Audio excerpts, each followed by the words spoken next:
what's up? How you doing today, man? How you doing? I'm good, man. You're Street Talk. What's up? What's your name? Charlie. Charlie, how you doing, Charlie, man? How old are you, Charlie? 30. You 30 years old? Where you from? Tucson, Arizona. Arizona. I just met a guy from Oklahoma, man. Man, we trying to hear your story, man. Like, how'd you end up in a situation, in a struggle, man? Like, what happened? Well, when I was young, I had abusive parents and shit. I started running away from home and finding different types of people on the street, skipping school. I was real depressed. I started getting drugs. I started smoking weed. Instead of going to school, I started skipping school and smoking weed, which I still got good grades and stuff. I still graduated and all that. Yeah. But, one thing leads to another, and then after a while, soft drugs start leading to hard drugs. You start meeting different kinds of people, and basically what it is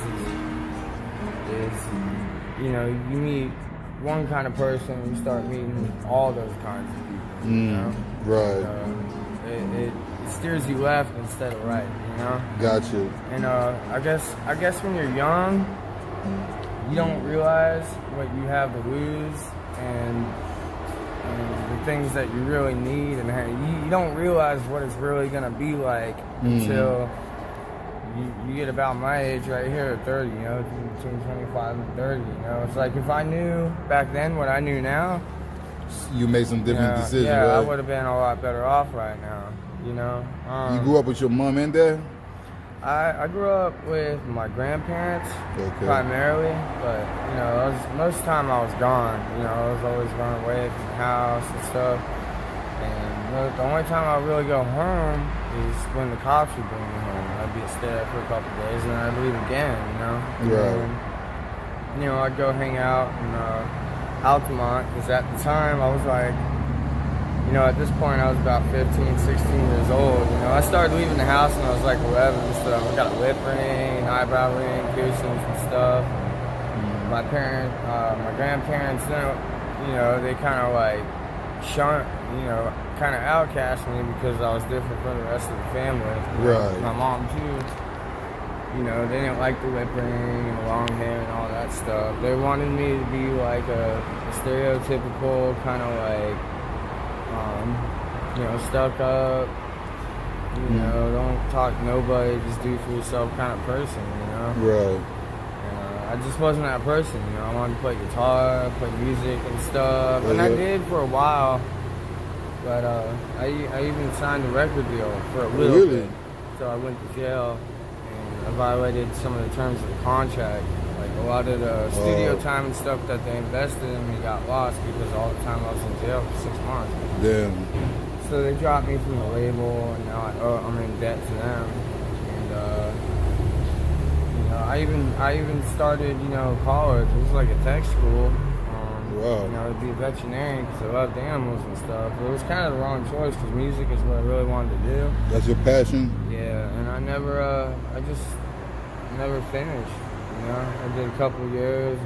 I got some knowledge. Don't get me wrong. I know some stuff now, but I don't have like a certificate or nothing like that. So there's no paperwork to prove.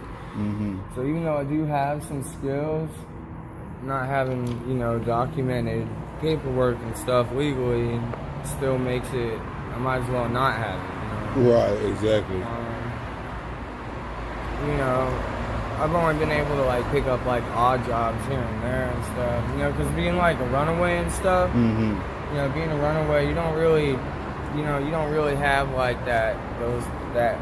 your elders to like guide you, you don't have parents to guide you and stuff. You're just kind of out there and you meet some friends that are like you and they're doing drugs too, and that's kind of what it became. Like I just.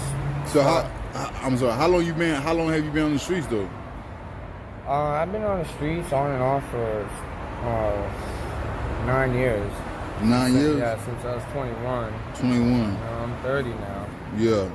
21 is when I really started fucking up. So how was it in the beginning? Was it easy, simple? In the beginning, For me, in the beginning, it was kind of easy because I had a couple friends that were just like me, which were actually good people. They were just kind of going the wrong way too, play guitar, and they taught me how to panhandle the proper way without pissing people off, so I can make money and stuff like that. And they took me to little party houses, little flock houses and stuff.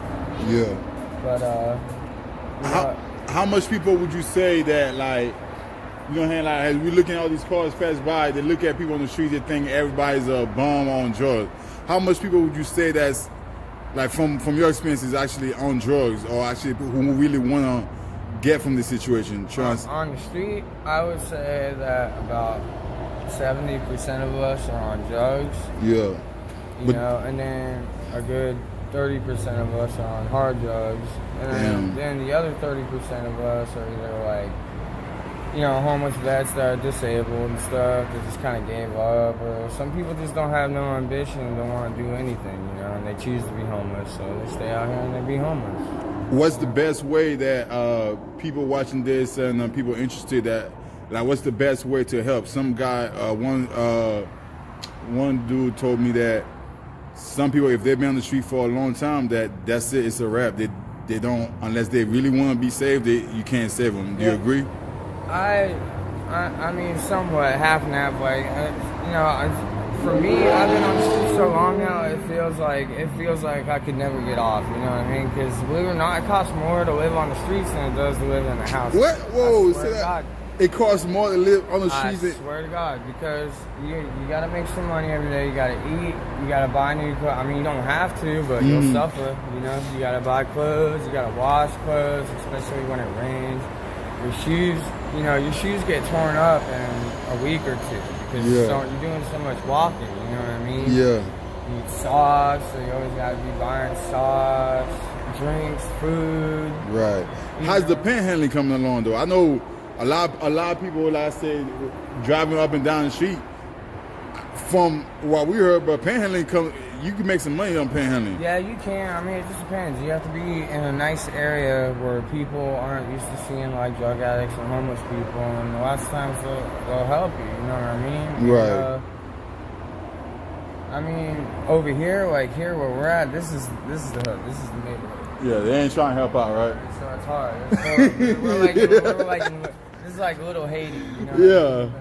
Oh, I'm a Zoe, baby. Hold on. Yeah. Right, now, this ain't little Haiti, baby. Little Haiti, but like in this area, most of the homeless people you're gonna find here are like heroin addicts and crackheads. Crackheads, yeah. We're in the neighborhood. That's why they stay over here. Even though it's hard to make money, the drugs are right here. So it's basically in this type of area. Basically, like getting out of the streets is not on the list. Or it's just damn near impossible. For me personally, it's always on the list. I would love to get off the streets. You would? You know what I mean? Right. It's just, it's just kind of hard to pick up from here, dirty, exhausted, hungry and stuff. And it's like, even if you did get the opportunity, you get a job and you start a job, you might be able to work, a day or two. But, when push comes to shove, at the end of the day, after you go to work, you're going to be tired, and then you're going to be even more exhausted because after you get off work, you don't have nowhere to go. And so you're still walking around, you end up staying up all night. You could try to go sleep somewhere, but, you might get woken up by the cops and stuff like that and go to jail. And sometimes you just don't even want to go through that, so you just stay up all night. If there was something you could, if there's a choice you could, how do I say this? If something that you could change, what would it be? Like decisions or anything that you've done you could change, you wish you could undo? If I could change anything, I would change the fact that I didn't finish college. Because if I had finished college, I would have been able to jump straight into a profession, and I would probably still be there to this day. So school is definitely the most important thing. Damn. And the thing, you gotta have ambition, you gotta have willpower, self-control. You gotta try to never even touch drugs at all, because once you touch hard drugs, especially a needle, it's a wrap. Heroin and that shit like that, it's almost impossible to stop. It's like eating. It becomes a need. So now with the people watching, bro, like, cause like one of the goals for this right here is for them to be able to volunteer or help, or you know what I'm saying? Not follow that cliche, but try help. Is what can people watching this do to help out those who are able to be saved? You know what I'm saying? Or even those like that's struggling. You know what I'm saying? That what's something we could do to try to strengthen that community and try to give our helping hand? It's pretty simple. It's pretty simple. If you have a job opportunity, you know, and you see somebody that's homeless, panhandling, you know, in the middle of the road with a sign or in the parking lot or whatever, go straight to them. You know, you guys willing to work. You know, again, Yeah.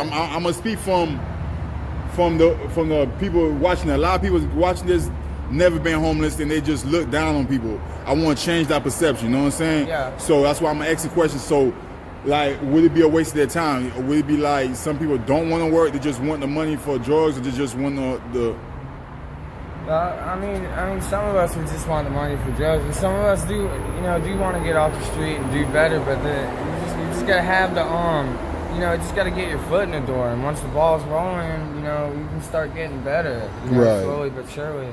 You know, if you can get a job and somebody will take us to work every day, you know, for a little while until we have enough to get a place and get our license back, stuff like that, then we'd be all right. Once we get a place, you know, the drug use slows down, you start relaxing when you get to your house, watching TV after work every day, and you stop having you know, you have food in the fridge, you stop being hungry, you stop, you know, having that urge to do drugs all the time and stuff, you know. man.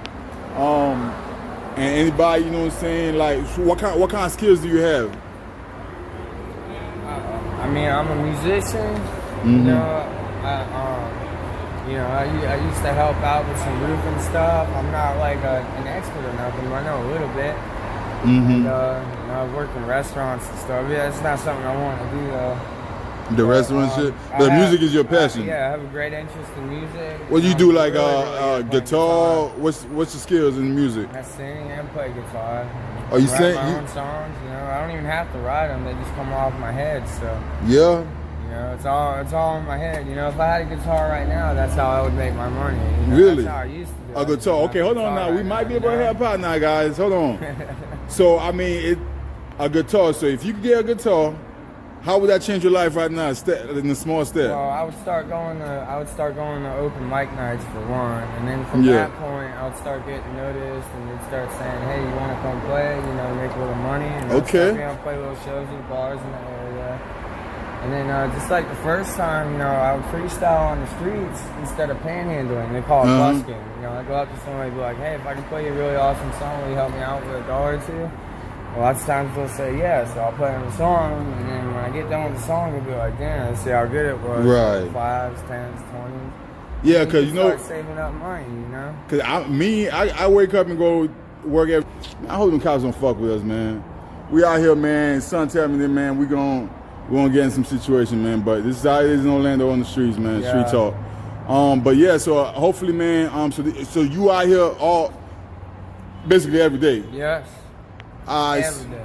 So all right, man. So hopefully, man, like I said, I'll be able to see you again, and hopefully we'll get somebody to donate a guitar or something like that, man, and get shit going, man. That would be awesome. You know what I'm saying? Anything else you want to tell the people, man? Don't do drugs. Drink Yoo-hoo. Drink Yoo-hoo. Don't do drugs, drink Yoo-hoo. All right, man. Hey, man, I appreciate your time, man. Thank you so much, brother. Yeah, and like I said, hopefully I get to see you again, and hopefully I get good news and everything, man. All right, let them know they're watching Street Talk, baby. All right, this is Charlie, and this was another episode of Street Talk. All right, baby. Thank you, man. Thank you, brother. Yeah.